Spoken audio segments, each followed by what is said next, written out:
अस्सलाम वालेकुम। कैसे हो बच्चों? होपफुली तुम लोग ठीक ठाक होगे। So we are back with the upGrad interview series और आज जो है वो सेकंड एपिसोड है। So today we have Musharif with us. तो मुशारिफ, इंट्रोड्यूस योरसेल्फ। वालेकुम अस्सलाम अली भाई, क्या हाल चाल आपका। So guys, my name is Musharif Hamas Aslam and I am a principal UGRAD candidate for 2024, and right now I got placement in California State University Monterey Bay। और जो social media के लोग हैं वो तो इस साल खास तौर पे मुझे जानते ही होंगे। ठीक हो गया। अच्छा मुशारिफ, एज यू नो कि एसओपी तो मोस्टली बच्चे फिल कर चुके हैं, ठीक है, और एसओपी की गेम हो चुकी है ख़त्म। तो अब जो है वो एसओपी के बाद इंटरव्यू जो है वो एक काफ़ी इम्पोर्टेंट जो है वो एक पोर्शन है यू ग्रेड का। और अब तो इंटरव्यू भी I guess on on space होते हैं, बुला के फिजिकल होते हैं। हमारे टाइम पे ऑनलाइन होते थे। तो अब ऑन मतलब नेक्स्ट आने वाले जितने भी होंगे उन सबका वही सेम चीज़ें फॉलो होगी। तो इंटरव्यू के रिलेटेड बताएं, सबसे पहले अपना एक्सपीरियंस बताएं कि कैसा इंटरव्यू था, क्या चीज़ें पूछी गई, और फिर आगे आपसे और क्वेश्चनिंग करते हैं। अच्छा, इंटरव्यू का जो सीन है मैं आपको पहले अपना एक्सपीरियंस बताता हूँ, उसके बाद जो आगे के स्टेप्स हैं वो भी मैं आप लोगों को साथ साथ गाइड कर देता हूँ। अगर मैं अपना एक्सपीरियंस बताऊँ, हमारी बारी ये सीन था कि पूरे पाकिस्तान से लेट्स सपोज हमारी बारी सबसे ज़्यादा स्टूडेंट्स ने अप्लाई किया था, 36,000 स्टूडेंट्स ने अप्लाई किया था। और जिनमें से सिर्फ 210 बच्चे शॉर्टलिस्ट हुए थे, जिनका इंटरव्यू सिर्फ तीन स्टेशन के अंदर होता है, कराची, इस्लामाबाद और लाहौर।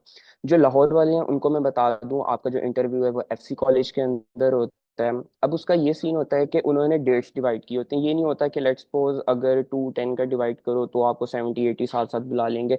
डेज होते हैं, लाइक मेरा 26 फरवरी को था, 12 बजे इंटरव्यू एफसी कॉलेज में, अभी भी मुझे याद है। तो जब मैं एफसी कॉलेज गया तो लेट्स सपोज काफी सारे लोगों से पहली दफा मिला, ऑलमोस्ट सबसे ही मैं पहली दफा मिला। तो सबसे पहले आप जाते हो वहाँ, अपनी चेकिंग वगैरह करवाते हो, मोबाइल फोन रखते हो। और जो यूएससीएफपी का स्टाफ होता है वो बहुत नाइस होता है, मतलब पहली दफा शायद इतने नाइस लोगों से आप जिंदगी में कभी मिल रहे हो। तो आप जब इंटरव्यू के लिए अंदर जाते हो तो एक बड़ा सा हॉल होता है, कई लाइक काफी बड़ा हॉल होता है, और उसके अंदर चेयर्स उन्होंने अरेंज की होती हैं और आप लोगों को बिठा देते हैं। उसके बाद आप लोगों को एक पेपर पेंसिल दिया जाता है जिसपे मतलब बहुत बेसिक से क्वेश्चंस होते हैं कि आप ट्रांसजेंडर के साथ रह सकते हैं या नहीं रह सकते, आपके कोई घर में से पहले कोई यूएसए गया है नहीं गया, मतलब एक कॉमन से क्वेश्चंस होते हैं। उसके बाद एस्से आपको मिलता है एक लिखने के लिए। अब उस एस्से का मैं आप लोगों को बता दूं, उन्होंने वो एस्से का एक बेसिक जो मकसद होता है वो ये होता है कि आप अपनी बात रख सकते हो कि नहीं रख सकते, उनको आपके फैक्ट से कोई लेना देना नहीं है। लेट्स सपोज मेरी बारी जो एक एस्से का टॉपिक था वो था ग्लोबल वार्मिंग के ऊपर। अब उनको इस चीज से कोई मतलब नहीं होता कि आप उनको फैक्ट्स बताओ कि 2015 में कितना रेशियो था, 2017 में कितने परसेंट इंक्रीज हुआ, नहीं। आप गलत लिखा हो, कोई मसला नहीं अगर आपको इन्फॉर्मेशन नहीं है, लेकिन वो इस बात पे आपको जज कर रहे हैं कि आप अपना पॉइंट ऑफ व्यू रख सकते हैं या नहीं रख सकते। अगर आप वहाँ बिल्कुल ये लिखा हो कि मुझे तो पता ही नहीं ग्लोबल वार्मिंग क्या होता है, तो फिर ऑब्वियस सी बात है कि मतलब आप कल्चरल एम्बेसडर पाकिस्तान के बन रहे हो, वो क्यों आपको सिलेक्ट करें। तो ये वाला पार्ट आपका हो जाता है। उसके बाद आता है सबसे मुश्किल पार्ट। एक एक बच्चा करके वो बुलाते हैं इंटरव्यू के लिए, और सारे बैठ के उस टाइम दुआएं कर रहे होते हैं कि अभी इसका नाम आएगा, अभी इसका नाम आएगा। तो लेट्स सपोज मेरा नाम आ गया। अब क्या सीन होता है कि आपको बुलाते हैं और आपको साथ बता देते हैं कि अपने डॉक्यूमेंट्स जितने हैं इस कमरे में अपने साथ ले जाएं, क्योंकि दोबारा आपने इस कमरे में नहीं वापस आना, क्योंकि आप आके क्वेश्चंस बता देंगे। तो आप जाते हो, आपको जाके बाहर एक बेंच पे बिठा देते हैं, क्योंकि अभी दूसरे बच्चे का इंटरव्यू अंदर चल रहा होता है। वो एक उस बच्चे का अंदर इंटरव्यू चल रहा है और आप बाहर बैठे हो, उसमें जो एक वो सस्पेंस होता है ना, वो भाई कातलाना सस्पेंस होता है, बहुत कातलाना सस्पेंस होता है। तो आफ्टर 5-10 मिनट्स वो आपको बुला लेते हैं। अच्छा, अब इंटरव्यू का मैं सिनेरियो आप लोगों को बताता हूँ। हमारे यहाँ डराया जाता है, वो जिस तरह कॉर्पोरेट के इंटरव्यूज होते हैं वो तो मतलब कपड़े उतार के रख देने वाला काम होता है, वो सीन नहीं होता। एक ये बड़ा नॉर्मल सा आपका इंटरव्यू होता है, बड़े खुश इखलाक लोग बैठे होते हैं। आप जब रूम के अंदर एंटर होते हो ना, वो एक इतना बड़ा हॉल होता है, मतलब बहुत बड़ा एक हॉल होता है, जिसके बिल्कुल एंड पे जाके एक टेबल पड़ी होती है जिसपे तीन लोग बैठे होते हैं। जब आप उस कमरे में एंटर होते हो ना, वो कमरा इतना हॉरिबल लगने लग जाता है कि आप इतने बड़े हॉल में एंटर हो रहे हो और वो कोने में एक टेबल पड़ी हुई है। अब अगर मैं पैनल की बात करूं तो पैनल में आपके अब रेशो चेंज होती रहती है, या तो एक यूएससीएफपी के स्टाफ मेंबर होंगी और दो फॉरेनर्स होंगे, या फिर एक फॉरेनर होंगे और दो यूएससीएफपी के स्टाफ मेंबर्स होंगे, जिनमें से एक साइकेट्रिस्ट भी होंगे जो आपकी बॉडी लैंग्वेज जज कर रहे होंगे। अब चूंकि मैं फिल्म का स्टूडेंट था, और मैं ये हमेशा एक बात कहता हूँ कि मतलब थोड़ा ना लाइट सा माहौल हो जाता है। लेट्स सपोज मेरे पूरे बैच के अंदर मेडिकल कंप्यूटर साइंस के स्टूडेंट्स थे, और सडनली एक मैं फिल्म का स्टूडेंट उठ के चला गया इंटरव्यू देने के लिए, तो उनका भी एक मूड थोड़ा सा लाइट सा हो गया।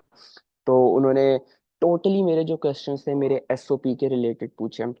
अब ये एक और बच्चे बहुत गलती करते हैं, मैंने भी गलती की थी। मैं इंट्रोडक्शन इतना रट्टा मार के गया था कि उन्होंने मेरे से अगर इंट्रोडक्शन पूछा तो सिलेक्शन तो मेरी ही है, वो तो खैर हो ही गई सिलेक्शन, लेकिन बस मैं पूरा रट्टा हुआ था। और जब मैं पहले ही गया हूं, उन्होंने मेरे से पहले क्वेश्चन ये पूछा है, आपकी एप्लीकेशन तो हमने पढ़ ली, इसके अलावा हमें बताएं। और मैं वहाँ टोटली ब्लैंक के मतलब क्या, क्योंकि मैं पहले दो तीन क्वेश्चन ये सोच के गया था कि वो मेरे से इंट्रोडक्शन पूछेंगे, उसके बाद मेरा सोशल वर्क पूछेंगे, और मैं वहाँ टोटली ब्लैंक। लेकिन मैंने अपनी एसओपी के अंदर ये कहीं नहीं मेंशन किया था कि मैं फूड ब्लॉगिंग भी करता था, तो वो एक मेरा एप्लीकेशन से हट के चीज़ होगी, तो मैंने फूड ब्लॉगिंग बता दी। उसके बाद उन्होंने मेरी एप्लीकेशन स्टार्ट से एंड उसके उनके पास पड़ी हुई थी, उन्होंने एक पहला क्वेश्चन उठाया फिल्म मेकिंग का, और मेरे क्वेश्चन से ही क्वेश्चन वो निकालते गए। तो मैं हमेशा ये बच्चों को कहता हूँ कि अगर आप कुछ झूठी बात लिख रहे हो ना, लेट्स सपोज मैंने अपनी बारी लिखा था कि मैंने वॉलेंटियर वर्क किया है अल खिदमत फाउंडेशन के साथ। अब इस साल मैंने तकरीबन मोर देन 5000 स्टूडेंट्स की एसओपी रिव्यू की है, जिनको मैंने अपनी एसओपी भी सेंड की है। तो उनका ये कहना था कि अगर हम अपने से लिख दें, मतलब आपने लिखा हुआ है भाई, मैंने तो किया हुआ था वर्क इसलिए लिखा है, वो कहते हैं हम भी लिख देते हैं। लिख लें, कोई मसला नहीं है, आप लिख लें। जब वो वहां जाके आपसे ये पूछेंगे कि आपका हेड कौन सा था, आपने काम वहां पे क्या किया, क्या किसका रेफरेंस था, वहां आप काउंटर से काउंटर, वो वाली बात है कि अगर बहुत ही कोई झूठा इंसान होगा जो बीच में से कहानी कराता जा रहा है, वो निकाल लेगा। अगर आप कहानी नहीं करवा सकते, आपने झूठी कहानियां उसके अंदर लिखी हुई हैं, तो भाई आप वहां पकड़े जाओगे, और यही एक मेन वजह है कि आप वहां पे रिजेक्ट हो जाते हो। तो जितने आप ऑनेस्ट हो, वो वहां जाके डिपेंड कर, वहां जाके अपनी आइडेंटिटी शो कराओ। और अगर आपकी इंग्लिश नहीं अच्छी, डजेंट मैटर, मैं आज भी ये बात कहता हूँ, मेरी जितनी इंग्लिश बुरी थी ना, अगर मैं क्लियर कर गया तो आप सारे लोग भी क्लियर कर सकते हैं। बस अपने ऑनेस्ट आपने आंसर्स देने हैं, अगर कुछ नहीं किया हुआ तो लंबी लंबी फेंकने की जरूरत नहीं है। तो ये था मेरा इंटरव्यू का पार्ट, जो कि मेरा 10 से 15 मिनट का इंटरव्यू हुआ था, और सारे मेरे फिल्म रिलेटेड क्वेश्चंस थे, क्योंकि मेरी एसओपी फिल्म के बारे में थी। अच्छा मुशारिब, अभी मुझे आप बताएं कि ड्रेसिंग वाइज बताएं कि इंटरव्यू में जो है वो किस तरह की ड्रेसिंग आप करके गए थे, और क्या ड्रेसिंग मैटर करती है, ड्रेस कोड क्या होता है, और लोग किस तरह की ड्रेसिंग करके आते हैं नॉर्मली, और इसका फर्क पड़ता है या नहीं इंटरव्यू पे। अच्छा, अगर मैं ड्रेसिंग वाइज बात करूं, तो अगर आप अपने टीचर से बात करेंगे या बहुत से एलुमनाइज में बात करेंगे, खैर मेरे ये जो ये इंटरव्यू होने वाला है, मैं पहले बताने वाला, बहुत कंट्रोवर्शियल होने वाला है, क्योंकि बहुत से एलुमनाइज की बहुत सी बातें हैं जो शायद मैं कुछ और बोलूं। तो आपके जो ड्रेसिंग सेंस है ना, वो बिल्कुल मैटर नहीं करती, बिल्कुल 0.01% आपकी मैटर करती है। मैं जब इंटरव्यू देने गया हूँ, मैंने अपनी चेक्स की शर्ट पहनी हुई, नीचे जीन्स मैंने पहनी हुई, और जब मैं वहां अंदर दाखिल हुआ कमरे में, लोग फुल थ्री पीस सूट पहन के आए हुए हैं, फुल शलवार कमीज के ऊपर वेस्ट कोट पहनी हुई है, मतलब जितने आप तैयार होके आ सकते हो ना, लोग तैयार होकर आए हैं। और मैं उतना ही ज्यादा, वो बिल्कुल रैंडम बन के क्या हुआ था कि मतलब घर से उठ के मैं आ गया हूँ। और हाँ, ये है कि वहां जाके मुझे थोड़ी सी डीमोटिवेशन हुई थी, वहां जाके जब मैंने लोगों को देखा कि लोग इतना तैयार होकर आए हैं, लेकिन डजेंट मैटर, जो इतना तैयार होकर आए हैं वो सिलेक्ट नहीं हुए थे, मैं सिलेक्ट हो गया। इट मीन्स आपकी ड्रेसिंग सेंस बिल्कुल मैटर नहीं करती। हाँ, ये भी नहीं कि आप बिल्कुल ही गोल टी शर्ट पहन के चले जाओ, ट्राउजर में चले जाओ, इतना भी नहीं। एक सेंसिबल आपके कपड़े, अगर आपने चेक्स की शर्ट भी पहनी हुई है या कुछ भी पहना हुआ है, तो एक सेंसिबल, मतलब अच्छे लग रहे हो, ये नहीं कि बिल्कुल ही आप सोई हुई शक्ल के साथ उठ के आ जाओ। वैसे अगर ड्रेसिंग सेंस की बात करें, तो मेरा नहीं ख्याल, मतलब मेरे एक्सपीरियंस में वो बिल्कुल मैटर नहीं करता। अच्छा यार, मैं वैसे इस चीज़ पे सजेस्ट ये करूंगा कि पहन के वो जाओ जिसमें तुम लोग कंफर्टेबल हो, जो तुम अच्छा कैरी कर सको कुछ भी। ठीक है, शलवार कमीज पहन के जिसमें तुम्हें लगता है कि यार तुम कंफर्टेबल हो या अच्छा अपना कैरी कर सकते हो पर्सनैलिटी, तो वो पहन जाओ। ठीक है, बहुत ज्यादा कैजुअल ना करो, मतलब कि अब स्वेट शर्ट या फुटबॉल वाली टी शर्ट पहन के चले जाओ। ठीक है, वो तो अब ज्यादा ही काम खराब हो जाएगा। लेकिन मतलब जो तुम लोग जिसमें होते हैं ना, कोई एक आधे कपड़े इस तरह के होते हैं बंदे के पास जो जिन्हें लगता है यार इसमें मेरी गेम है बहुत ज्यादा, तो वो पहन के जाओ। ठीक है, और बाकी इतना आई गेस सही कह रहा है मुशारिफ, फर्क नहीं पड़ता। अच्छा मुशारिफ, इंटरव्यू के रिलेटेड ये बताओ कि जैसे पाकिस्तान के यहाँ पे हमारे इंटरव्यूज होते हैं, यानी बंदे को खाने वाले, मतलब होता है कि यार तबाही हो जाएगी, बस सामने वाला बंदा जो है वो खा जाएगा मुझे। तो एज सुन एज आप, जिस तरह इंटरव्यू स्टार्ट होता है, स्टार्टिंग में तो आपने बता दिया कि रूम के अंदर एंटर होते हुए काफी पैनिकिंग सिचुएशन होती है, तो वो सामने वाले बंदे क्या उसी पैनिक को कंटिन्यू कर रखते हैं आपके ऊपर, प्रेशर को, या मतलब वो एकदम कुछ चीजें बेहतर हो जाती हैं जैसे जैसे इंटरव्यू आगे जाता है? अच्छा, जब आप अंदर एंटर होते हैं ना तब तो आपको खैर डर लगता है, वो तो अलग बात होगी। लेकिन जब आप वहां जाके बैठते हैं ना, वो सबसे पहले ही आपको इस तरीके से वेलकम करते हैं कि आपका ना सारा डर वहां पे खत्म हो जाता है। मतलब आप खुद रिलैक्स हो जाते हैं कि अच्छा ये लोग तो बड़े नाइस से लोग हैं और इजी सीन है, क्योंकि वो बड़े हैप्पी फेस के साथ पहले आपको थोड़ा काम करते हैं। लेकिन ये भी नहीं कि आप बिल्कुल ही डरे हुए चले जाओ और अपनी नेगेटिव आप इमेज शो कर दो। लेकिन वो इतना कोई रफ एंड टफ इंटरव्यू नहीं होता। मतलब एक बेसिक से क्वेश्चन है, मतलब आपको पता है सिलेबस। मतलब मैं हमेशा कहता हूँ ये वो इंटरव्यू है जिसका सिलेबस आपको पता है। और वो सिलेबस क्या है, वो आपकी एसओपी है। उन्होंने शुरू से शुरू करनी है आपकी एसओपी। उनको जो इंटरेस्टेड क्वेश्चन लगेगा वो उन्होंने आपसे स्टार्ट करना है, और आपकी बात में से ही उन्होंने अगला क्वेश्चन निकाल लेना है।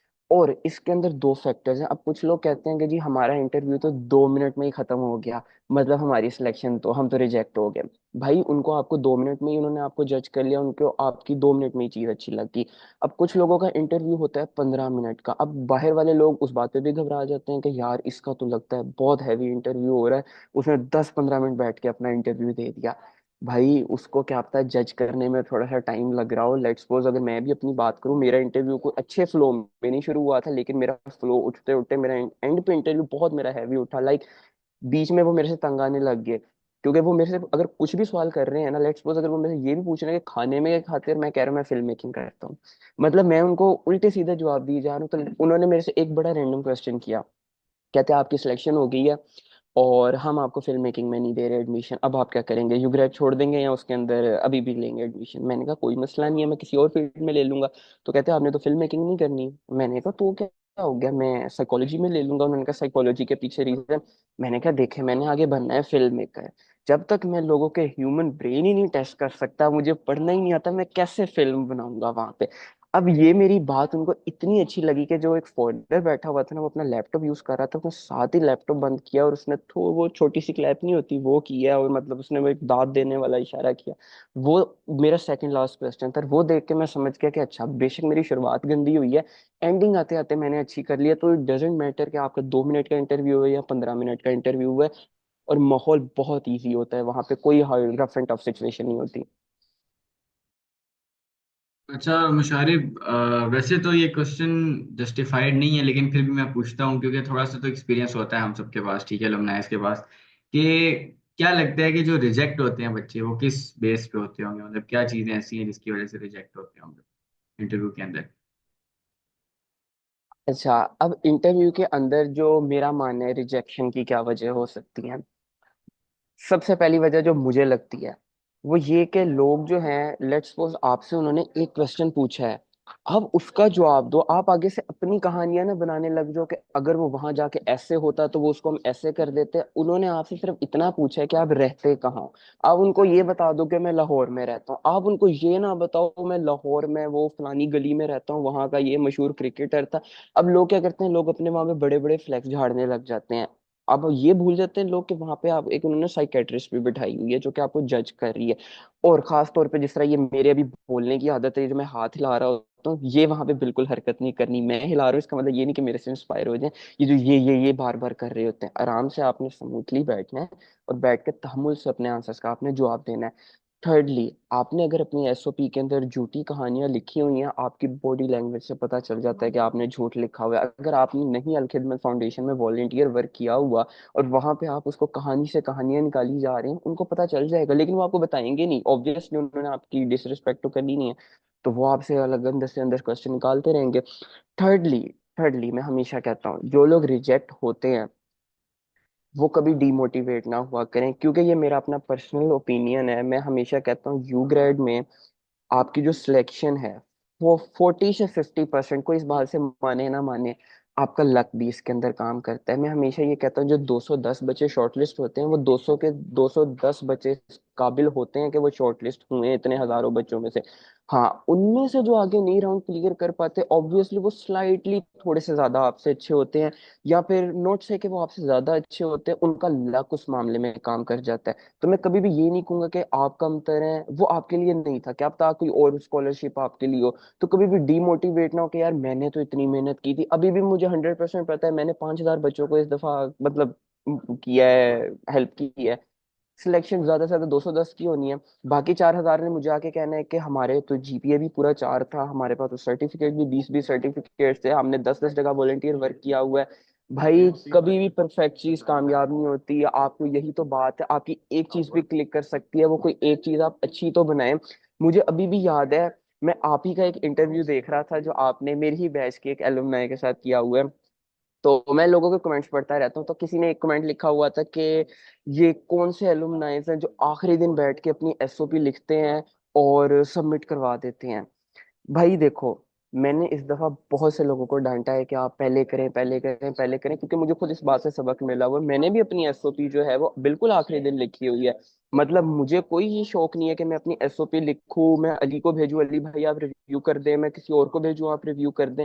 वो मेरा पॉइंट ऑफ व्यू है। मिसाल के तौर पे अली जो है वो बायो का है, बायो फील्ड का है, मैं फिल्म की फील्ड का हूँ। मैंने अपनी फिल्म की एसओपी अली को भेजी है, वो अपने बायो पर्सपेक्टिव से देख रहा है। बात उसकी भी सही है, लेकिन क्या पता वो मेरे लिए यूजफुल ना हो। वो उसका माइंड है, वो अपने माइंड से सिलेक्ट हो गया हुआ है। अगर मैं अपना माइंड ही आपकी एसओपी के अंदर लगा दूंगा तो फिर आप कैसे सिलेक्ट हो गए, आपके अंदर नई बात क्या है। तो मैं हमेशा ये बात कहता हूँ, आखिरी दिन डजेंट मैटर। मैंने अपनी एसओपी आखिरी दिन लिखी है, मुझे कोई चैलेंज करके दिखाए, मैं उसको बताता हूँ आखिरी दिन कैसे लिखते हैं।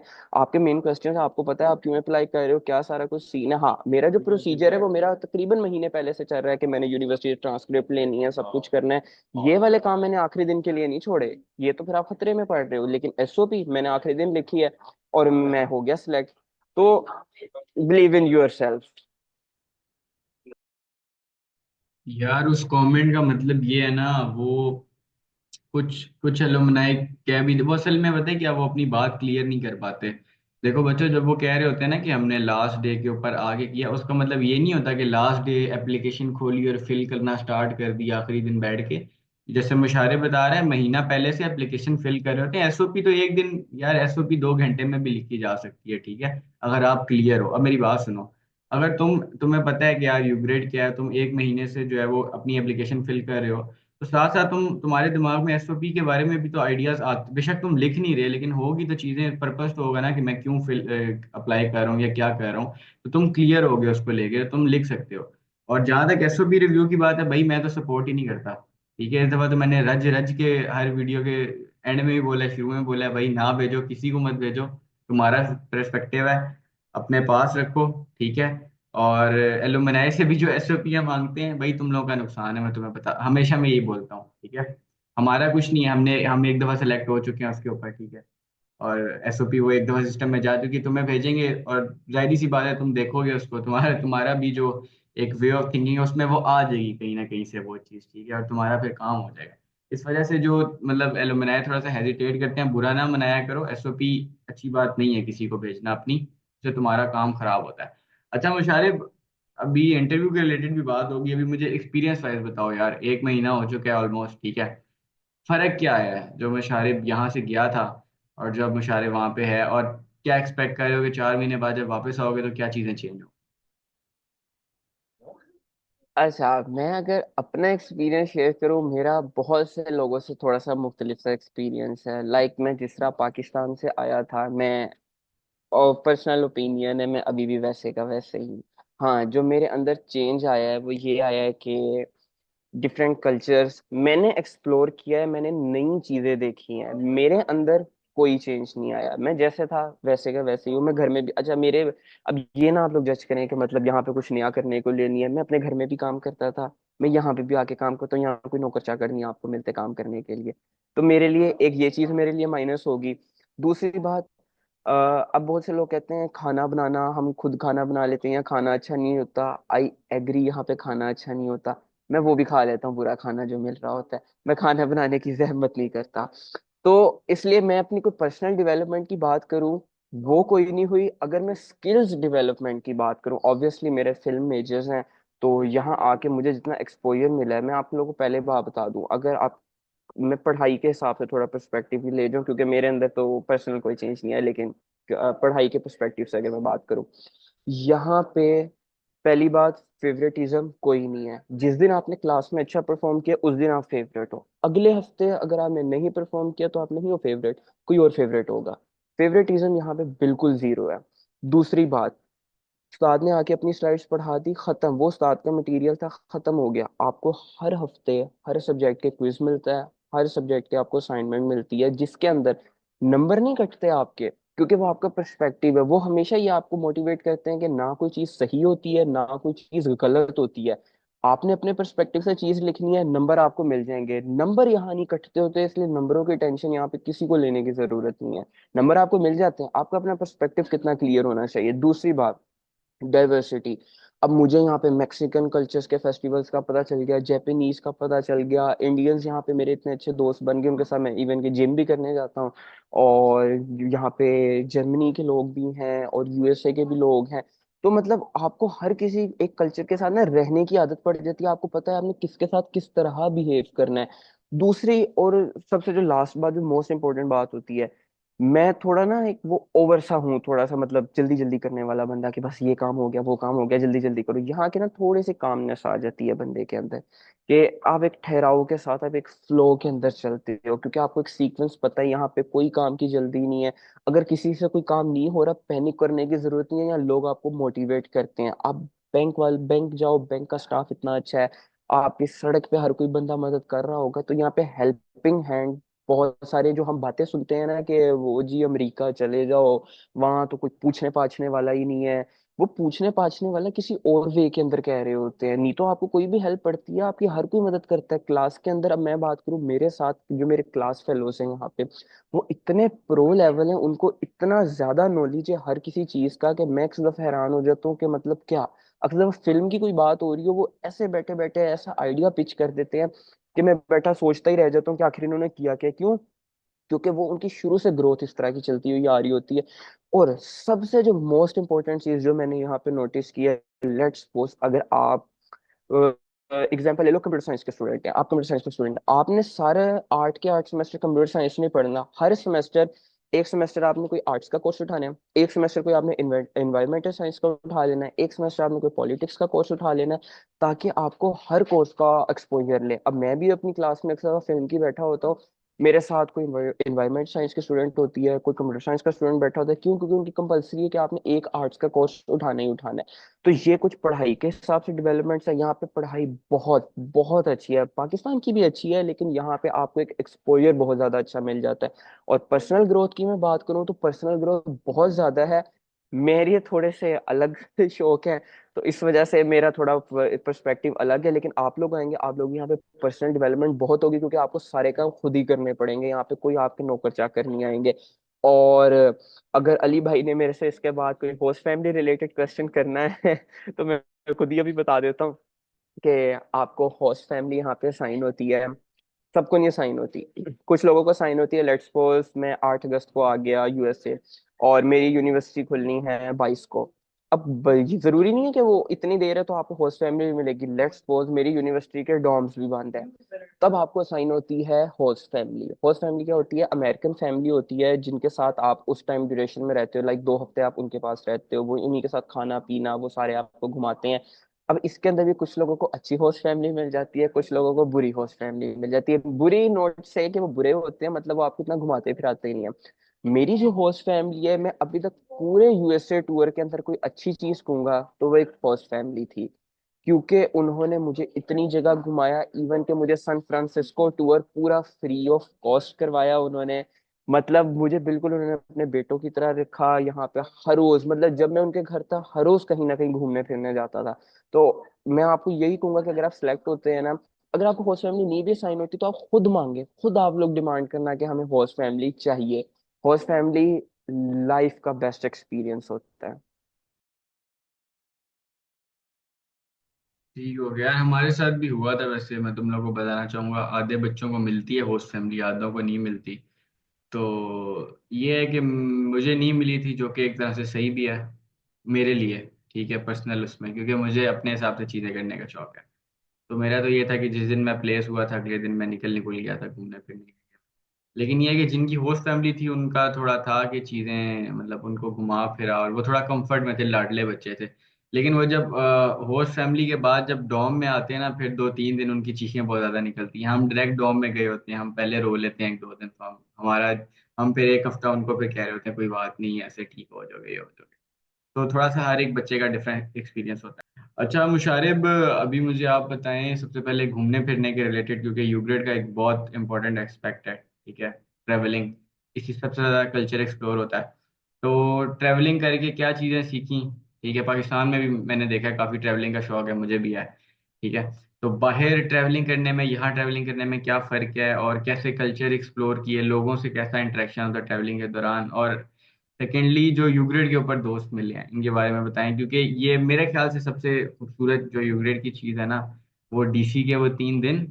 ठीक है, और जो ये एक छोटी सी फैमिली मिलती है आपको, ये अब चलती रहती है, ठीक है, आपके साथ जब भी हो। और इसके अलावा वहाँ पे दोस्त किस तरह बने?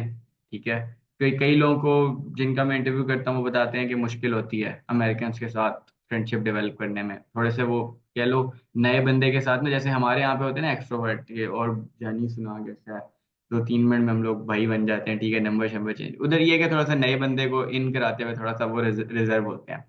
तो इसके रिलेटेड बताएं कुछ। और जो वीज़ा इंटरव्यू है, एक कलेक्टिव लंबा सा सवाल पूछ रहा हूँ, डिटेल में जवाब देना। वीज़ा इंटरव्यू के बारे में भी बताएं कि भाई कहते हैं अमेरिका का वीज़ा नहीं मिलता, तो आपका इंटरव्यू किस तरह का हुआ था, क्या आपका भी हमारे जैसे ही हुआ था, ये बताएं। अच्छा, सबसे पहले मैं अच्छी चीज से शुरू करता हूँ और एंड पे वीजा इंटरव्यू पे आता हूँ। अच्छा, अगर मैं यूग्रेड के दोस्तों की बात करूँ तो मैं पहले आप लोगों को बता दूं, क्योंकि ये पाकिस्तान के टॉप 50 स्टूडेंट्स होते हैं, तो इनमें कोई भी वो वाले लोग नहीं होते, वो जो टॉक्सिक से लोग होते हैं और वो जो अजीब से लोग होते हैं, उस तरह के लोग नहीं होते हैं। ये यूग्रेड के बहुत अच्छे और कीमती दोस्त होते हैं, जो कि आपको उनके साथ फ्रेंडशिप करनी चाहिए। हमारा गुड सीन ये था कि हमारे एक एलुमनाई है उस्मान भाई, उन्होंने एक व्हाट्सएप ग्रुप बनाया हुआ था और उसके अंदर हम सबको ऐड कर दिया था। फिर मैंने भी थोड़ी ट्राई की और पता नहीं किन किन कोनों से ढूंढ के हमने प्री डिपार्चर ओरिएंटेशन से पहले ही पूरे के पूरे जितने हमारे 50 कैंडिडेट्स हैं उनको व्हाट्सएप ग्रुप में ऐड कर लिया हुआ था, तो हमारी आपस में बॉन्डिंग होगी हुई थी। अब अगर मैं पीडीओ के 2 दिन की बात करूं, वो तो बहुत मजे के थे ही थे कि हम पहली दफा एक दूसरे के साथ मिल रहे हैं और आपस में काफी मजाक किया। तो वो तो पीडीओ तो आपकी खत्म हो जाती है, क्योंकि आप एक दूसरे को जानने जानने में आपका टाइम लग जाता होता है। सबसे जो मजा आता है वो आपको आता है जो डीसी के 3 दिन होते हैं। एक तो वो आपको वॉशिंगटन में घुमाते फिराते भी हैं, और दूसरी बात ये कि आपके जो ये वाले दोस्त बने होते हैं इनके साथ जो आपका टाइम होता है। अब मैं जब पहले व्लॉग्स देखता था, मैंने अली के भी व्लॉग्स देखे हुए हैं कि ये लोग जब डीसी से जा रहे होते हैं, कोई रो रहा है कोई क्या कर रहा है, और जब मैंने अली के व्लॉग्स देखे तो मैं कहता था क्या क्या कहानीबाजी है, टॉपिक करा रहे हैं, और मतलब क्या मतलब जिसका कहते नहीं व्यूज के चक्कर वाला काम वो। मैं खुद अपना पर्सनली आपको बताता हूँ कि जब मैं डीसी से जा रहा था दोस्तों को बाय करते हुए, मैं खुद एक दोस्त को गले लगते लगते मेरे आंखों में आंसू आए हुए थे। क्यों? क्योंकि आपकी इतनी दोस्ती बन जाती है, आपको एक दूसरे के साथ रहने की इतनी आदत पड़ जाती है, क्योंकि देखें आप अपने घर वाले फैमिली वाले सारे छोड़ के आप वो 50 लोग एक साथ वहां गए, और वो जो 3 दिन आप रह रहे हो वो आप एक दूसरे पर डिपेंड करके रह रहे हो, एक दूसरे के साथ हंसी मजाक कर रहे हो, सारा कुछ कर रहे हो। अगर मैं अपनी बात करूं, मेरे बहुत सारे मतलब मेरे सारे के सारे ही दोस्त हैं पूरे यूग्रेड बैच के अंदर। मैं हर किसी को इकट्ठा कर रहा हूँ, तो अभी आपको बहुत जल्द एक हम लोगों का एक कलेक्टिव टूर भी देखने को मिलेगा, उसके लिए स्टे ट्यून्ड। और मतलब ये दोस्त आपको बनाने चाहिए। सेकेंडली टूर की अगर मैं बात करूँ तो मेरा एलए का टूर तो बहुत लोगों ने देखा होगा, क्योंकि मैं खुद सोशल मीडिया पे बड़ा इन हूँ। तो मैं एलए टूर पे गया था, सैन फ्रांसिस्को टूर पे गया था, यूनिवर्सल स्टूडियोज गया था। तो मैंने काफी उसकी रील्स वगैरह अपलोड की थी। तो घूमने फिरने का तो बड़ा अच्छा सीन है। आपको यहाँ के अपनी बजटिंग करनी पड़ती है, प्लेन की टिकट्स आप लोगों ने कैसे लेनी है वो सारा वक्त के साथ सीख जाते होते हो। तो घूमने फिरने का ऑब्वियसली आप यूएस से आके घूमे नहीं तो फिर आपने कुछ भी नहीं किया, ठीक है। अगर दोस्तों की बात करूं, मैं इस बात से 110% सहमत हूंगा कि अमेरिकन आपके दोस्त नहीं बनते, बहुत मुश्किल होता है। आपके चाइनीज दोस्त बन जाते हैं, जापानीज बन जाते हैं, सारे दोस्त बन जाते हैं, लेकिन अमेरिकन के साथ क्लास में आपको बहुत सपोर्ट करेंगे, सब कुछ करेंगे। जैसे ही आप क्लास से बाहर निकले हो वो अपने रास्ते, आप अपने रास्ते, कोई आपको मतलब नहीं बुलाता, तो आपको बीच में घुसना पड़ता है। मेरे भी एक दो बहुत अच्छे अमेरिकन दोस्त हैं बहुत अच्छे बने हैं, लेकिन आपको पहले खुद ट्राई करना पड़ता है। अगर आप एक्स्ट्रा इंट्रोवर्ट हो ना, तो मैं आपको ये करूंगा कि आपके पास अभी टाइम है, थोड़ा सा ना अपने आप को थोड़ा घुलना मिलना शुरू करो, थोड़ा सा अपने आप को एक्सट्रोवर्ट बनाओ, क्योंकि यहाँ आके आपको खुद ही लोगों से बातें करनी पड़ेंगी। तो दोस्तों का बहुत अच्छा सीन है, ये जो यहाँ इंटरनेशनल दोस्त है ना, ये भी लाइफ टाइम आपके साथ कनेक्टेड रहते हैं। अब मोस्ट इंपॉर्टेंट बात, अगर मैं मेन एंड पे वीजा इंटरव्यू की बात करूं, वीजा इंटरव्यू दुनिया का सबसे इजी इंटरव्यू होता है और दुनिया का सबसे टेंशन देने वाला इंटरव्यू होता है। क्यों? क्योंकि वो आपके यूएस से जाने से 1 महीने पहले होता है, आपकी पूरी जर्नी उसके साथ जुड़ी हुई होती है, और आपको होता है कि अगर एंड पे रिजेक्ट हो गए तो क्या बनेगा। मेरे पूरे बैच के अंदर सबसे एंड पे मेरा वीजा आया था, बिल्कुल लास्ट डे मेरा वीजा आया था, और मुझे कंफर्म नहीं था मैं यूएसए जाऊंगा कि नहीं जाऊंगा। क्यों? बहुत से लोगों को पता है मेरा नाम क्या है, मुशारिफ हमास असलम, और जो मेरा बीच वाला नाम है वो बहुत लोगों को पता है कि इस टाइम दुनिया में क्या इशू चल रहा है उस नाम के ऊपर। तो क्या वजह थी, मेरा वीजा वहां रुक गया। हमारी संडे को फ्लाइट थी, थर्सडे को मुझे यूएससीएफपी से आ रहे कॉल कि अगर आपको फ्राइडे का आपको वीजा आ गया तो आप जा रहे हैं यूएसए, वरना मिस सीन है आपका, वरना आपको नेक्स्ट बैच में शिफ्ट करेंगे। मैं फ्राइडे की सुबह सुबह गया हूँ लाहौर से इस्लामाबाद में, जाके बैठ गया वहां पे। मैंने कहा अगर वीजा आएगा, मेरे पास इतना टाइम नहीं है कि वो टीसीएस से भेजें। मैं पूरा दिन वहां बैठा। यूएससीएफपी का ऑफिस बंद होने में आधा घंटा रह गया था, और उन्होंने मुझे कहा था कि अगर आधे घंटे में आपका वीजा आ गया तो आप जा रहे हैं, नहीं तो आपका मिस सीन है। जब बिल्कुल 15 मिनट रह गए हैं, मैं वापसी की टिकट करवाने लग गया, मेरे आंखों में आंसू। मैंने कहा भाई मिस सीन है। उसी टाइम मुझे यूएससीएफपी से कॉल आ रही है कि आपका वीजा आ गया, ले जाए वीजा। वो खुशी थी ना मेरी, मैंने जाके अपना वीजा लिया और मैं वापस आ गया। लेकिन मेरा तो एक बड़ा एक जेन्युइन इशू था। नहीं तो आपका जो वीजा इंटरव्यू है वो एक्सेप्ट आपका हर किसी का हो जाता है, अनलेस के वो आपसे पूछें कि यू ग्रेड क्या है, और आप वहाँ पे मुंह मुंह बंद करके खड़े हैं कि आपको यही नहीं पता कि यू ग्रेड क्या है। तो बेसिक से क्वेश्चन है, आपके स्टेट में जा रहे हैं तब तक आपको सब कुछ पता चल गया होता है, तो आपको इन क्वेश्चंस का पता होना चाहिए। आपने सिर्फ उनको बताने इस वजह से जा रहे हैं, US state of department full funded scholarship आपको प्रोवाइड करा, खत्म, आपके वीजे अप्रूव है। मेरे सामने 200 लोगों के वीजे रिजेक्ट हुए और यू ग्रेड वाले सबके अप्रूव हो गए वीजे। तो वीजे का बहुत इजी सीन होता है। बाकी ये कलेक्टिव सीन था सारा। और कोई और इन्फॉर्मेशन चाहिए हो तो अली भाई भी हैं, और मेरा तो इंस्टा आप लोगों को पता ही होगा, नहीं तो अली भाई बता देंगे। ठीक हो गया Musharib, it was nice having you. Hopefully students के लिए अच्छा एक पैकेज इंफॉर्मेशन का आपकी साइड से गया होगा। और यार मुशारिब का भी यूट्यूब चैनल है, तो मैं डिस्क्रिप्शन में लिंक डालूंगा, ठीक है। इंस्टा प्रोफाइल का भी चेक करो बॉय को। अभी मैं तो वापस आ गया हूँ, अब जो घूमने फिरने का कंटेंट है बनाएगा ये, अभी तो सुस्त हुआ हुआ है, बट इसको मैं मोटिवेट करता रहता हूँ, बनाएगा जल्दी। तो चेक करना, ठीक है। और सब्सक्राइब वगैरह भी करना, सपोर्ट करना, ठीक है। कितनी 5,000 लोगों की एसओपी रिव्यू की है भाई, ठीक है। सपोर्ट करना बनता है, वो भी फ्री में। तो जो लोग फ्री में अच्छा लोगों के लिए काम कर रहे हैं, तो इन रिटर्न आप अप्रिशिएट कर सकते हो उनको, ठीक है। हमें भी अच्छा लगता है। ठीक हो गया, सो अपना ख्याल रखो। और कोई भी कमेंट में क्वेश्चन हो यार पूछना, और भी इंटरव्यूज आ रहे हैं ड्यूलिंगो के ऊपर भी मैं बनाऊंगा वीडियो। और ये मैं तुम लोगों को पहले से बता दूं, देखो एसओपी सबमिट करने के बाद ना सो मत जाओ, ठीक है। इट्स बेटर कि थोड़ा सा चीज़ों का ना तुम्हें पता हो। बेशक मैं ये नहीं कह रहा कि अभी से बैठ के तुम तैयारियां करनी शुरू कर दो या कुछ कर दो, तो तुम्हें पता होना चाहिए, ठीक है। पहले से अपना ख्याल रखो। अल्लाह हाफिज।